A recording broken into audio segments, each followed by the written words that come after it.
Now then.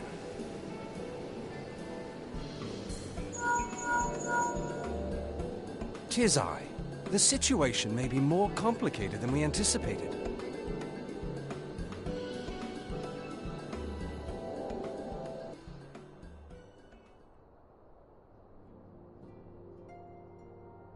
Indeed, I shall remain watchful. Ere thou goest, another matter requireth thine attention. A young maiden, full eager to... Wherefore inquirest thou of her fairness? Very well. Be she damsel or devil, I shall direct her steps to Revenant's toll. Save thine insinuations for one given to such impropriety. Thou shalt not find me amenable.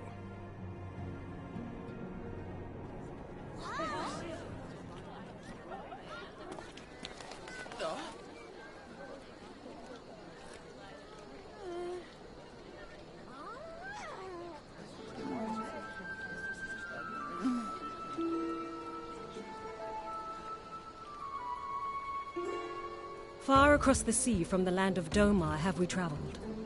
We seek audience with the ruler of these lands. Who here speaks for you?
We have traveled some several thousand miles across the sea from the nation of Doma, in hopes that we might find sanctuary in these lands.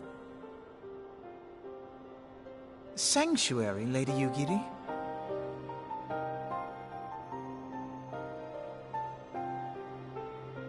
Aye. Lying within Othard, Doma was under the dominion of the Garlean Empire, as I'm sure you are aware. When the War of Succession broke out in Garlemald, we espied an opportunity to free ourselves from the yoke of imperial oppression and took up arms. Only to be crushed. And so I gathered what few Domans escaped the reckoning and guided them hither to your shores. A war of succession? Then the Emperor... Forgive me. You said that Doma was under Imperial rule, did you not?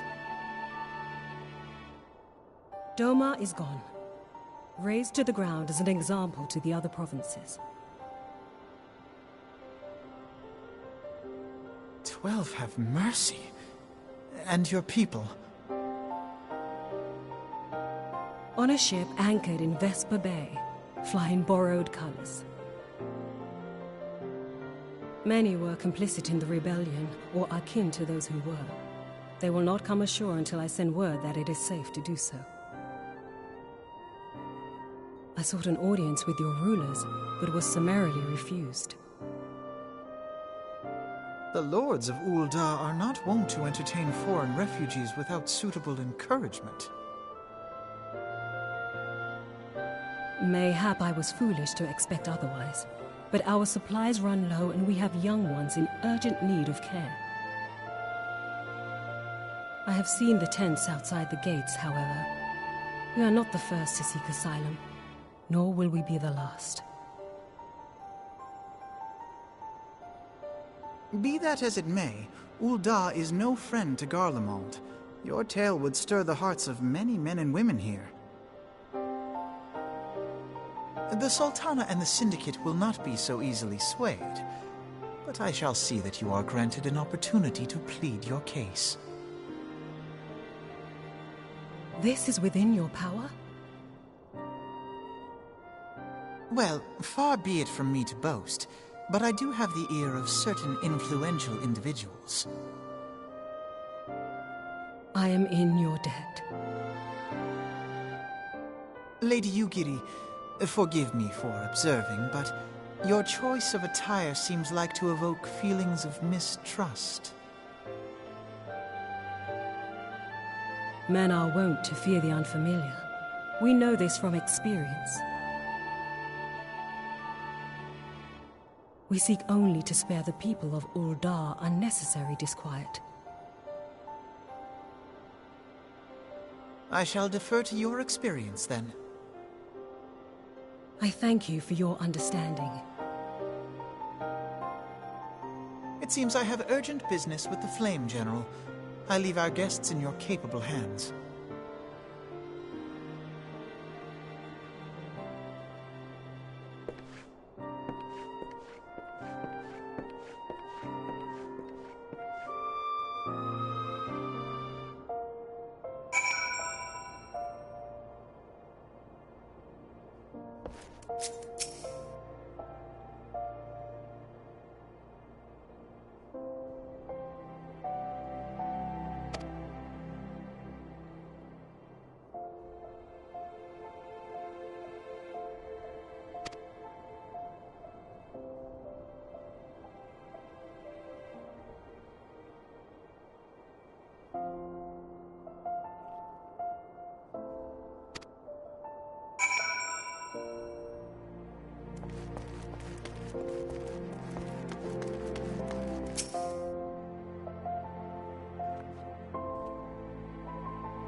I, Yugiri of Doma, am honored to meet you at last, Your Grace. To mark this auspicious occasion, I should like to present to you the finest treasures our humble nation has to offer. Alas, the circumstances which have brought me here today have divested me of both time and dignity. I come before you as a pauper in direst need of aid, to request that you grant my people asylum. I, Nanamo, 17th in the line of Ul, welcome you to our city. Be at ease, Lady Yugiri. Although I myself have heard the tale of your misfortune, I would ask that you recount it once more for the benefit of the others here present. As you wish, Your Grace. For many years, my nation, Doma, suffered under the yoke of imperial rule, and my people yearned to be free. Thus, when a war of succession broke out in Garlemald, we sought to take advantage of the chaos and reclaim our liberty. Alas, our enemy proved less preoccupied than we had hoped, and our rebellion was put down in the most brutal fashion. Those who survived, how many do they number?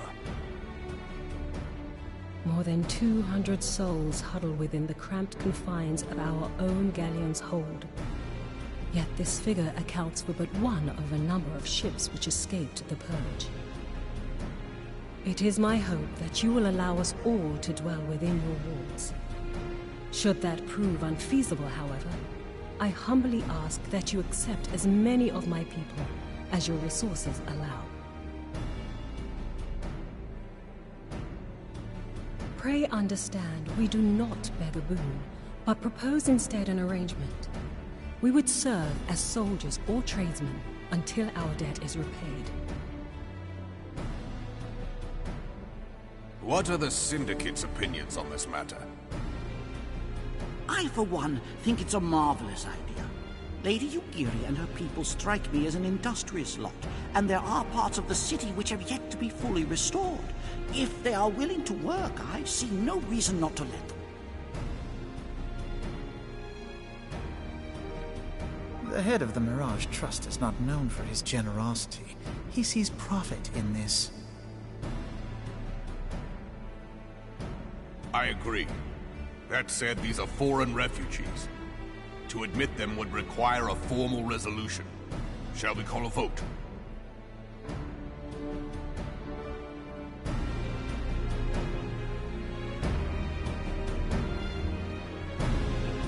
The law is the law.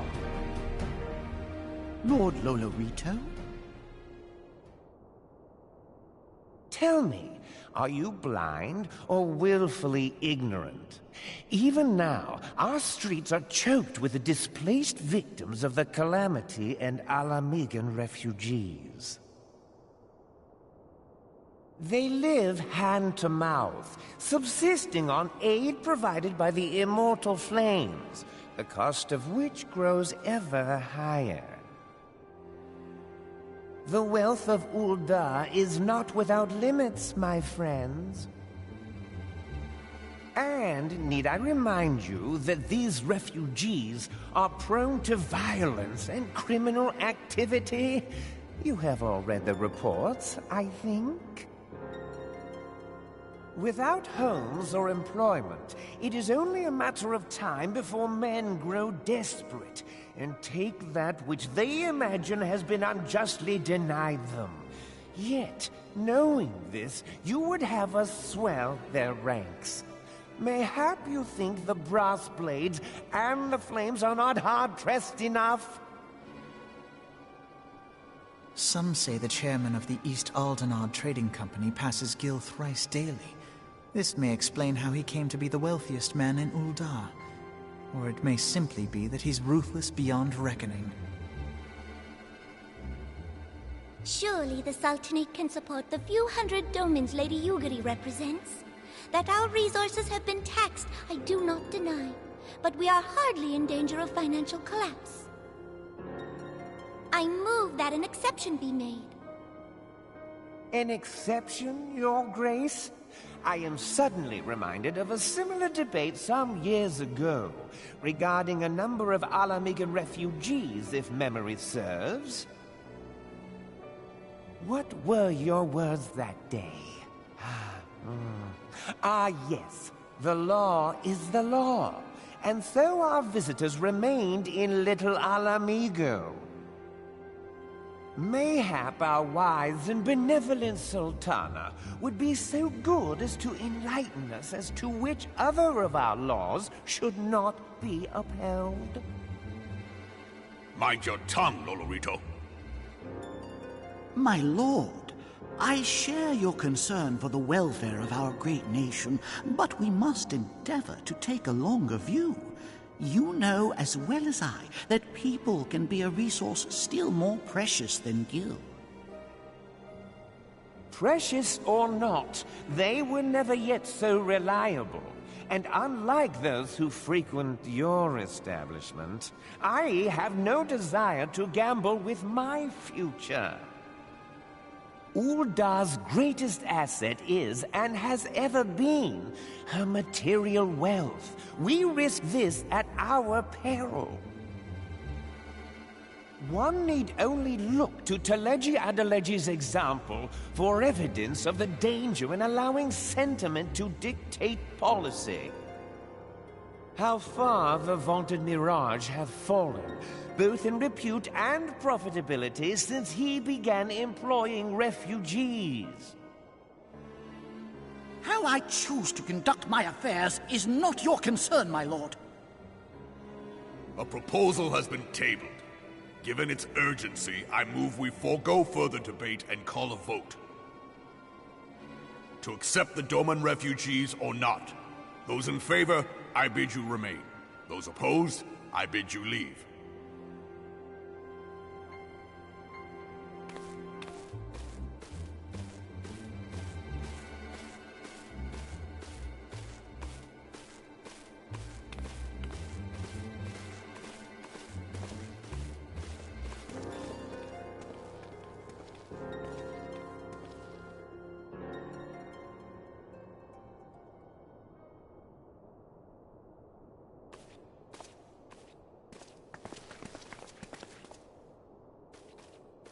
Would that it were within my power to welcome you and your people, Lady Yugiri. As you have observed, however, my authority in such matters is regrettably limited. Without the consent of the Syndicate, I cannot act. I understand, Your Grace, and I appreciate all that you have done on our behalf.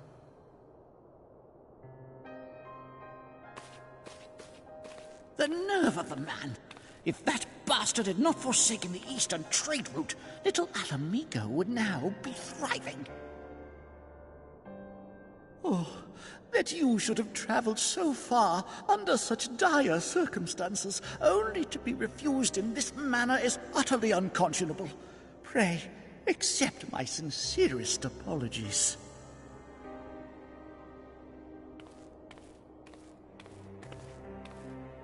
Now that the Empire no longer poses an immediate threat, they see little reason to maintain the pretense of unity.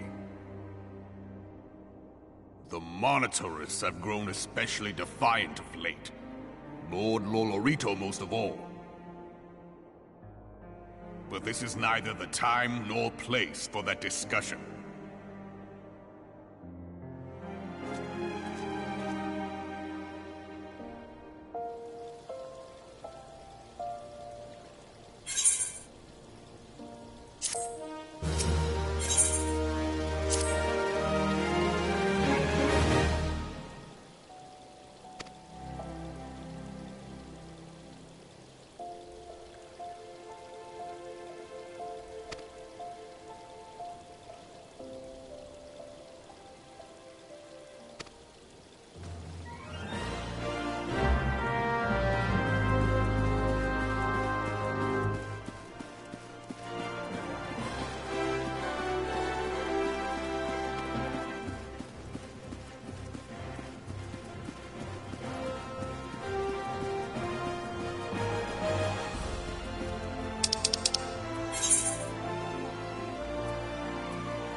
How goes the fishing?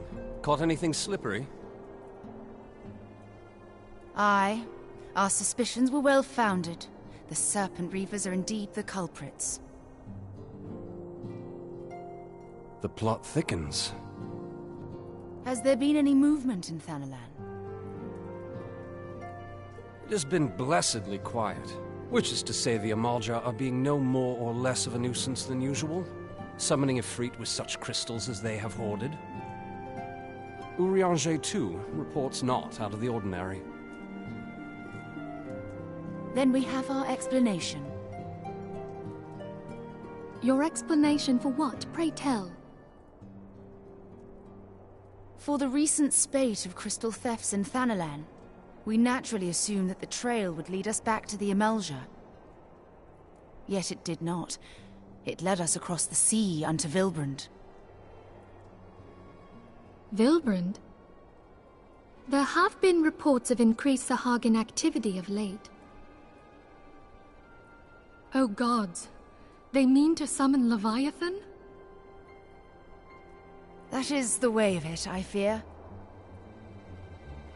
Whilst conducting our investigation on behalf of the mineral concern, we came upon evidence implicating the Serpent Reavers. With the aid of the Maelstrom, I was able to verify our suspicions. 'Tis only a matter of time before Leviathan returns to harrow the seas. But there is more. One of the Sahagin, an elder by my judgment, spoke of attaining the gift and knowledge of eternity. Ugh.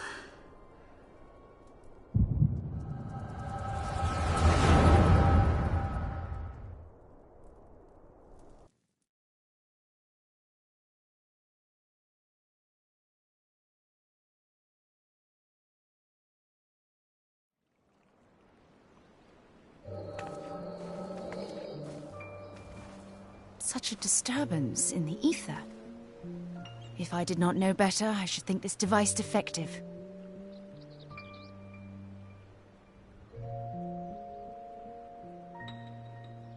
And there is the explanation.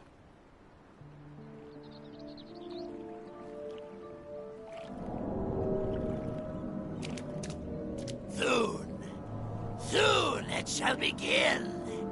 Our Lord shall rise midst surging waves to wash away the finless ones. And I shall be granted the gift and knowledge of eternity, and with the emissary stand equal. Then shall I know no cessation, no oblivion.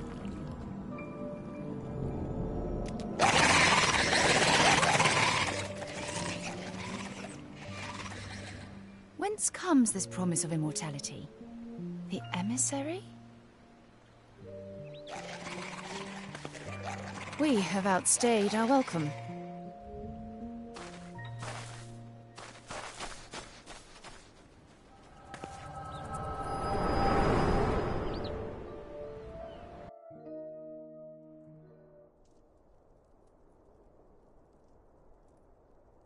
The gift and knowledge. Are the two of you quite well? You shared that vision, did you not?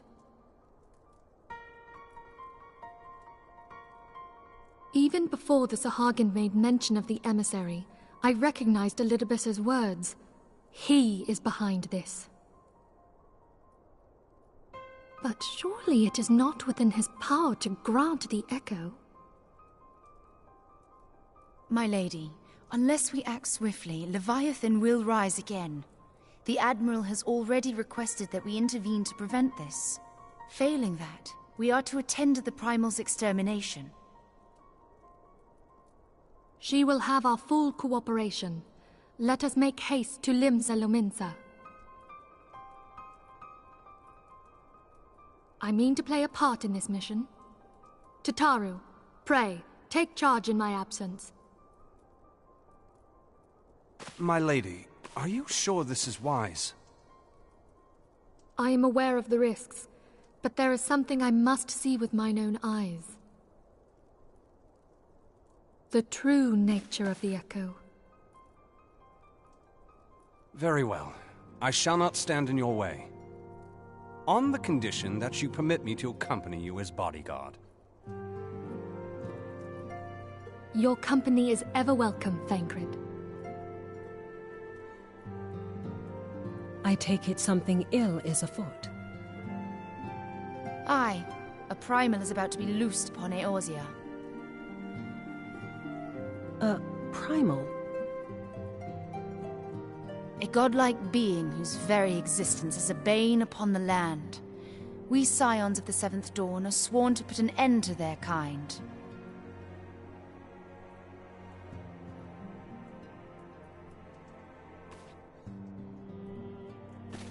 I see. Know then that I am learned in the arts of war.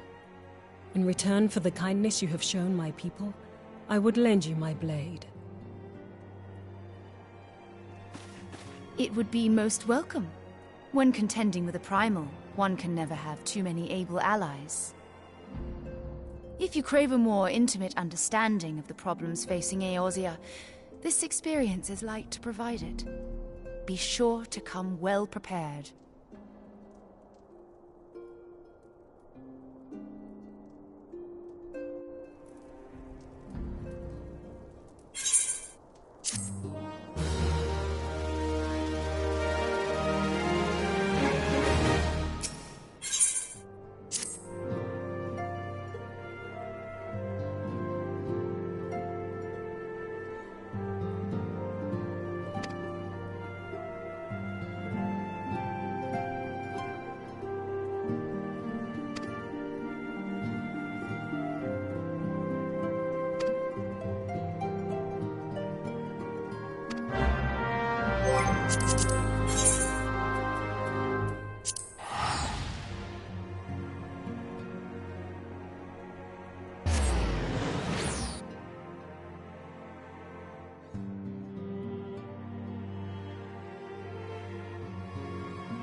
Damn them.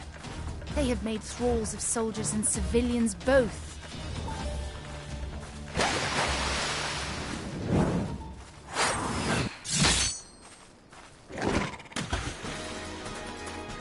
Did I miss much?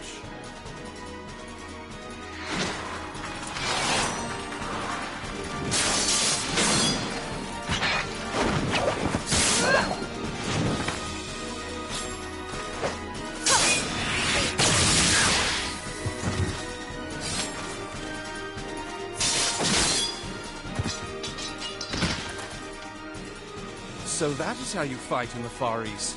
Mental note, pick no quarrel with Domans. But seriously, if I am to keep up, I must needs forsake elegance for efficiency.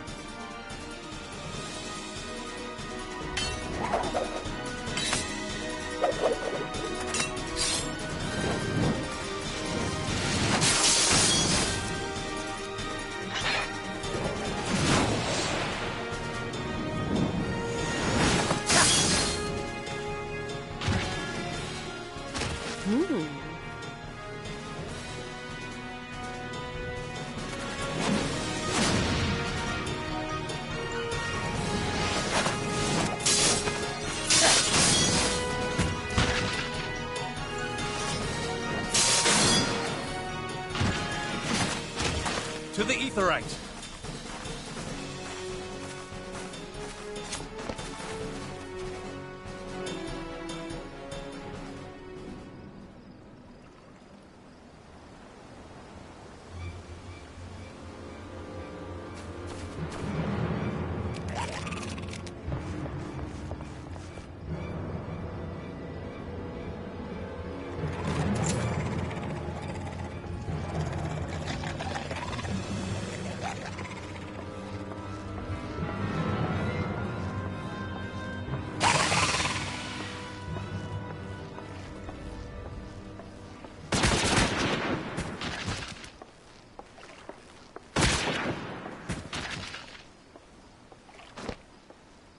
You'll forgive me my lateness.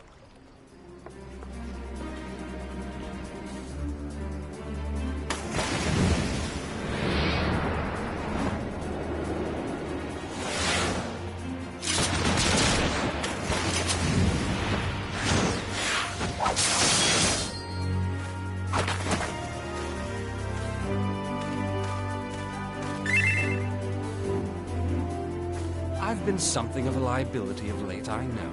'Tis high time I set about making amends.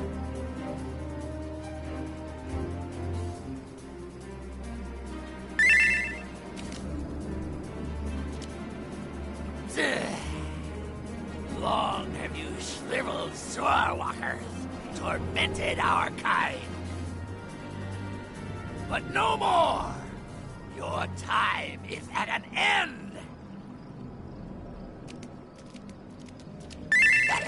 You shall perish with salt in your wounds and sea in your lungs.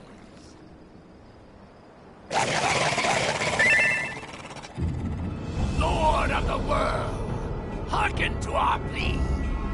Lord of the world, deliver us from our misery. Do you feel that?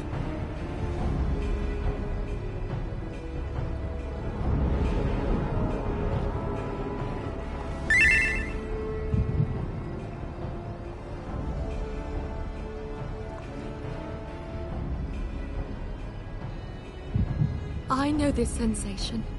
It's the echo. What?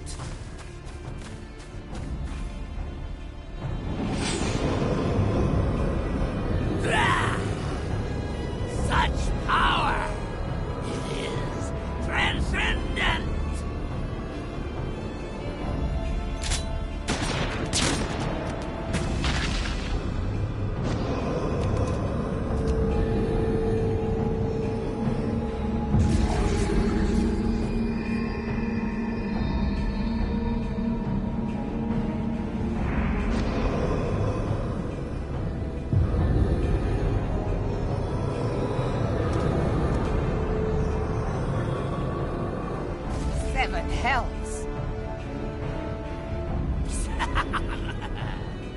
Strike me down if you will.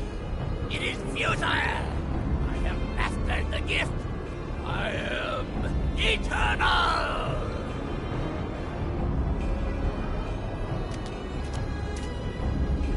Oh, mighty Leviathan, ruler of the seas, born of waters primordial, I offer unto you this frail flesh, that you might grant your faithful servants deliverance.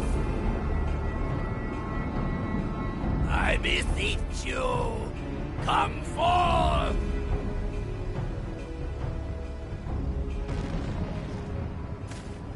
Die, damn you!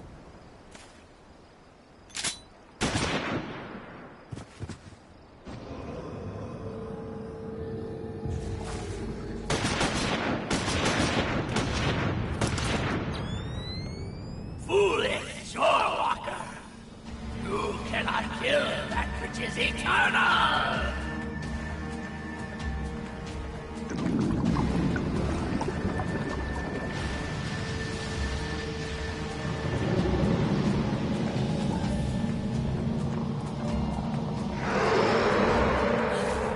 Heavens forfend.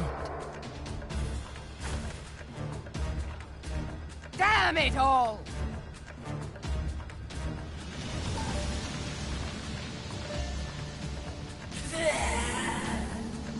My being am the way. It should by right be infinite. Am I not immortal? Curse you, emissary! You promised me everlasting.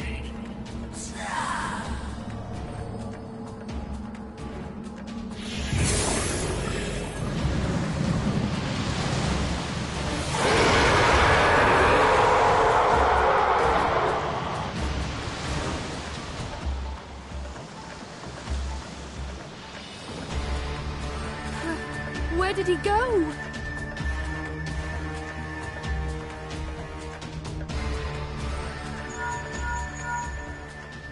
What say you?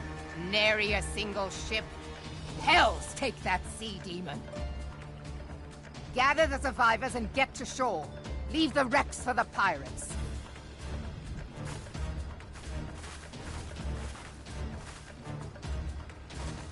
Leviathan wastes no time. The diversionary squadron is lost. For a mercy, 'twould seem the Primal now makes for open sea. But why does he not press his advantage? Unless... God save us! He means to unleash a tidal wave.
There used to be a hamlet beyond South Tidegate in western La Noscia. Hearthstone it was called. Some years prior to the Maelstrom's founding, Leviathan rose from the briny depths and set about unleashing watery hell upon us. On that occasion, the Company of Heroes put him down before he could do too much damage. But when the bastard came next, this time in the wake of the calamity, we were not so fortunate. Weary of ravaging our shoreline, he summoned a tidal wave which fair leveled Hearthstone and washed the soil away for good measure. The area was subsequently occupied by the Sahagin. Aye, the thrice-damned creatures transformed it into a spawning ground for their brood. Given the quantity of crystals stolen to feed him and his legion of thralls, we can be fairly sure that Leviathan is stronger now than in his previous incarnations. If that sea demon is left to wreak havoc, what befell Hearthstone may well befall a larger settlement, even Limsa. That cannot happen. The Primal must be stopped. That was ever our objective, Admiral. But how are we to achieve it? The sea is Leviathan's uncontested domain. The ships of the 3rd Squadron could not close to within 100 yards of the Primal, nor could their cannons pierce his defenses.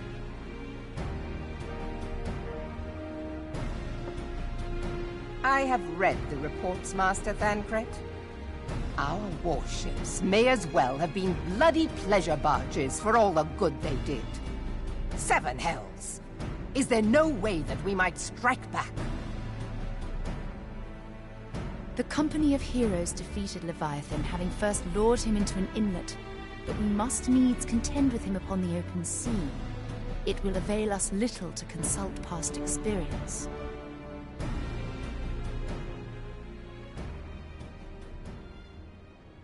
Admiral, if I may. Speak freely, Marshal. By all accounts, Leviathan's most formidable weapon is the very sea itself. Waves and whirlpools, tides and currents, all these things are his to command. The key to victory, I believe, lies in disarming our foe. This, in effect, is what the Company of Heroes achieved with their ruse. We cannot lure Leviathan from the sea a second time. But what if we could weaken his hold upon the element of water? I have heard of devices capable of such wonders. They draw upon the power of corrupted crystals, I am told.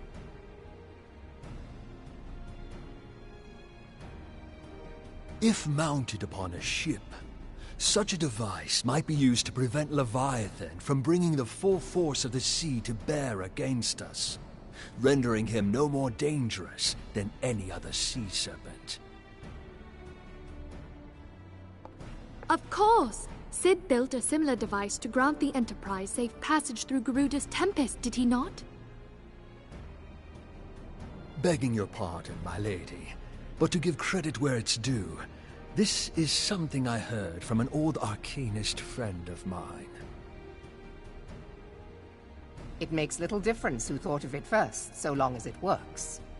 Beg the specifications of this device from your friend, and I shall pass them on to our people at Naldic and Vermelis. But before we proceed any further, I would voice one concern. Piercing Garuda's defenses is one thing. Suppressing Leviathan's attacks, quite another. In matters of science, I am as a babbling babe. But I cannot well imagine that such a feat would be possible without a veritable mountain of corrupted crystals. The question being, do we have a ship big enough to bear such a burden? Mayhap not, Admiral, but two might. Recall you the tale of Mistbeard's greatest haul? It is said that he lashed 2 ships together Side by side, the better to bear his plunder. By your leave, we might attempt to repeat the trick. The gods know it would be quicker than building a new vessel. Mistbeard did this. Truly, Marshal, upon the subject of the Pirate King, you are as a scholar. Now, from what I have gleaned of these matters, the device will need to be in close and constant proximity to the target. To wit, we must lash our twin vessel to Leviathan. This in itself will be no small feat.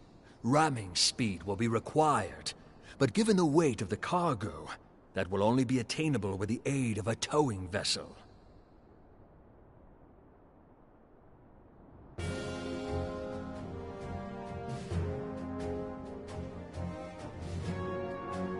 Suffice it to say, the task of piloting said vessel will entail considerable danger, and I would not ask it of another. I volunteer myself. It will be dangerous for all involved, but we have no better recourse. Very well.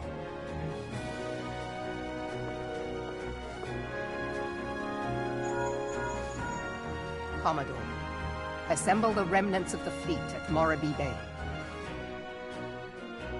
Give priority to our soundest vessels. The repairs can wait.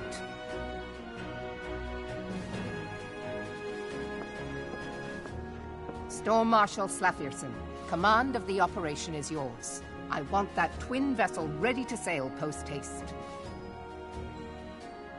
At once, Admiral.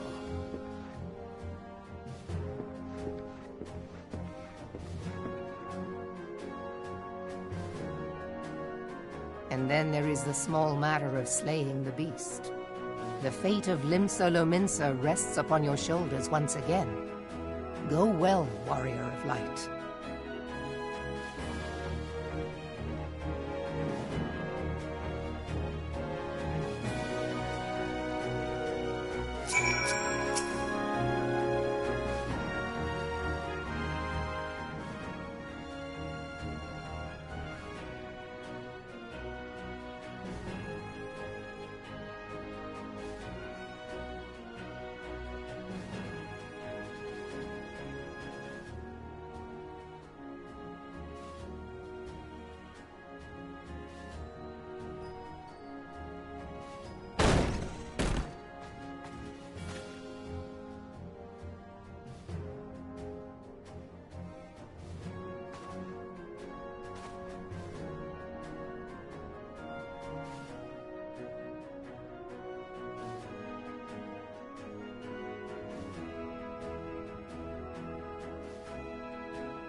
We Lominsans are sworn to strive, till sea swallows all. And swallow all it would have had Leviathan prevailed. That we still strive now, we owe in no small part to you. Not for the first time, you have delivered Limsa Lominsa from the wrath of a primal. Never has our nation known a stouter ally. On behalf of my people, I give you my humblest thanks.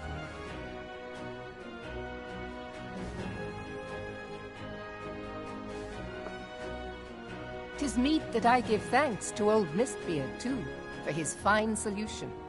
Whatever else he may have been, 'tis clear he was a resourceful soul. Would that I had a man like him in my service.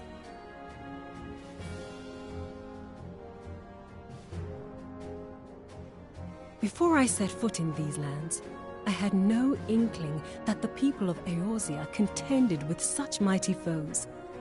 Suffice it to say, their existence came as something of a shock, as did the idea that they could be defeated.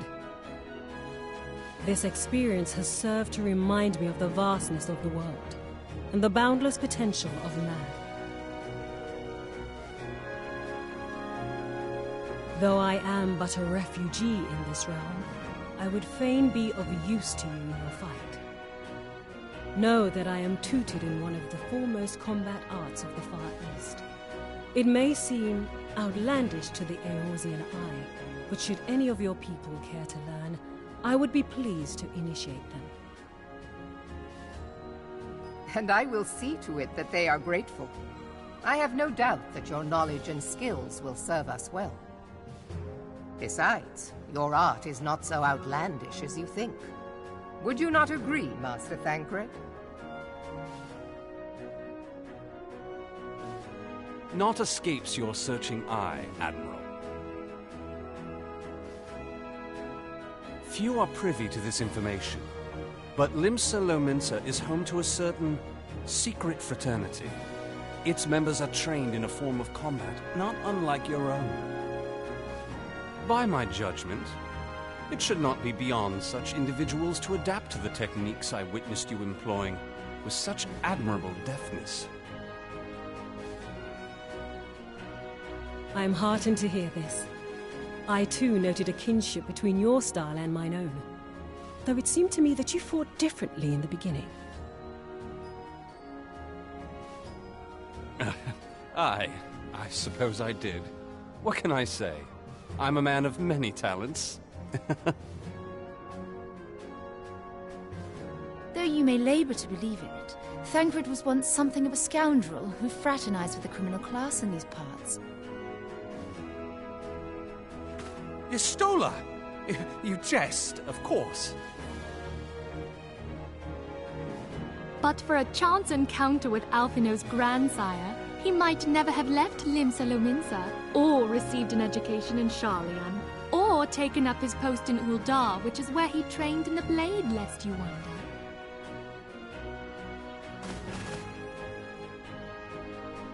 Minfilia, please! It would seem there is more to you than meets the eye, Master Thancred.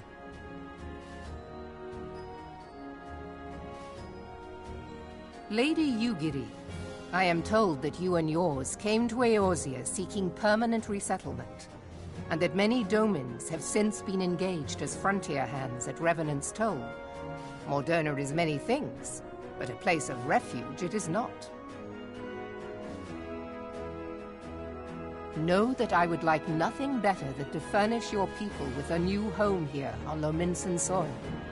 Alas, racked by instability as we are, our nation is in no fit state to take you in. Yet I'll not have it said that we turned a blind eye to your suffering. Until such time as we can do more, I pledge to send provisions. We are in your debt, Admiral. I realize that it scarce qualifies as repayment, but if it please you, I shall set about sharing my martial knowledge with your people at once.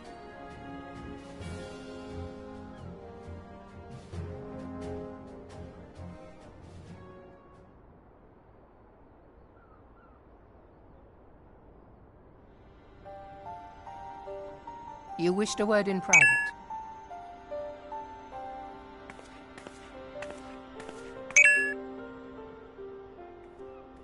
The better not to spoil the festive mood. History repeats itself, Admiral. As the kobolds did before them, the Sahagin resorted to summoning their god over a territorial feud. They acted in self-preservation. It may be that the Sahagin initiated this particular clash, but how it begins does not interest me so much as how it ends.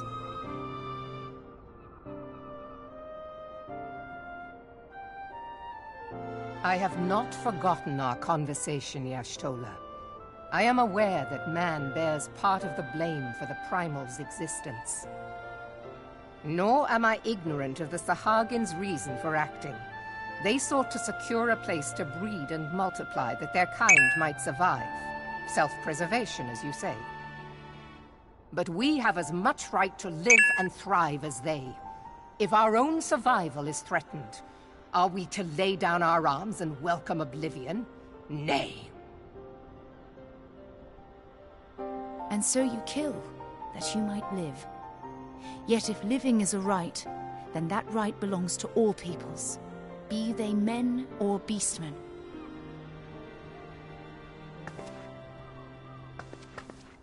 I'll not deny your reasoning. But when a storm gathers, it falls to me to see my people safely through it. That is my duty, and I shall do it.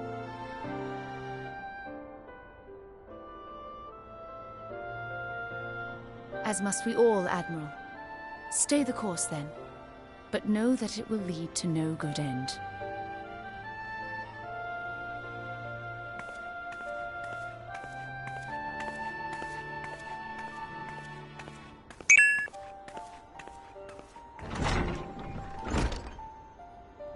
Man has ever put himself first and foremost.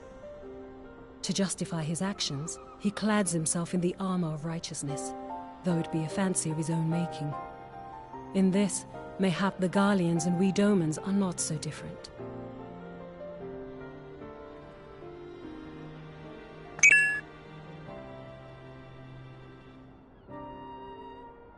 Eorzea has become as a raging sea. If we are to keep our heads above the waves, we cannot scruple to drown the man next to us. When hopes of coexistence founder, strength must determine who has the greater right to live.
I have been reflecting upon the events which took place during our visit to Vilbrand.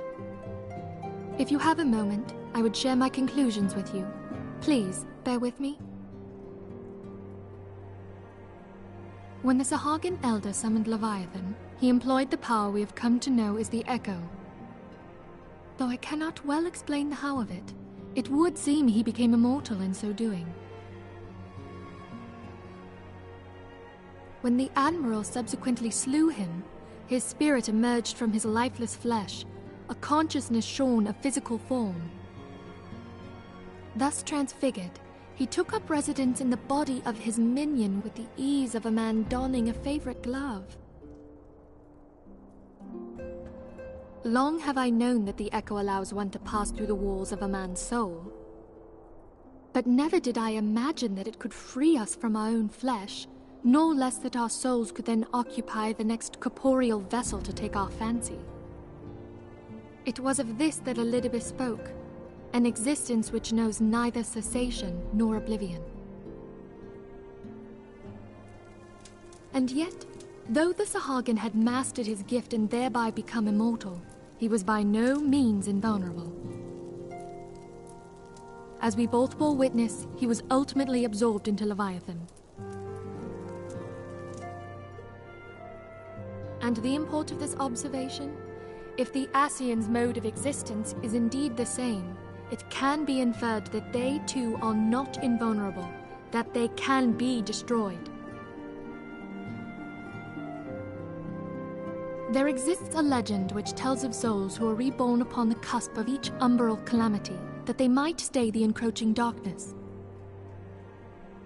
To most, it is but a fairy tale, yet recent events have given me cause to wonder, could the legend in fact refer to the Echo? Much and more yet remains unknown, but I am confident that all will become clear in time.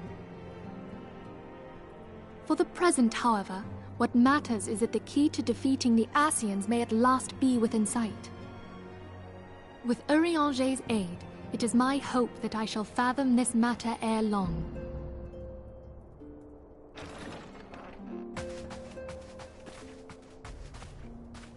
Oh, I was just about to send for you, my friend. Is Artemis? Grave tidings from the Sharlayan motherland, my lady. It doth concern our distant allies, the students of Baldessian. What of them? My lady, the Isle of Val, which for many years hath been the Order's home, is no more. No more? Whatever do you mean? I relate only that which hath been conveyed unto me by our agents. An etheric wave of the highest magnitude was recorded in the region. Soon thereafter, 'twas observed that the isle had ceased to be. 'Tis postulated that a magic was evoked, like in power to Ultima. 12 preserve.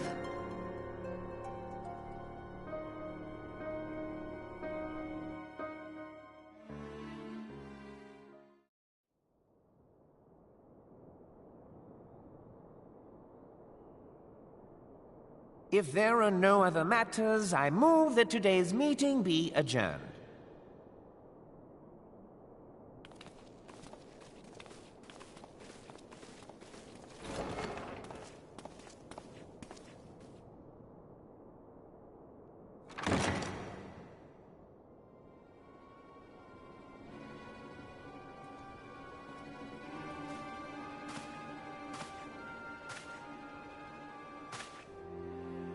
It is done, my lord. Forgive my impertinence, my lord, but these orders, I am uncertain as to what end they serve.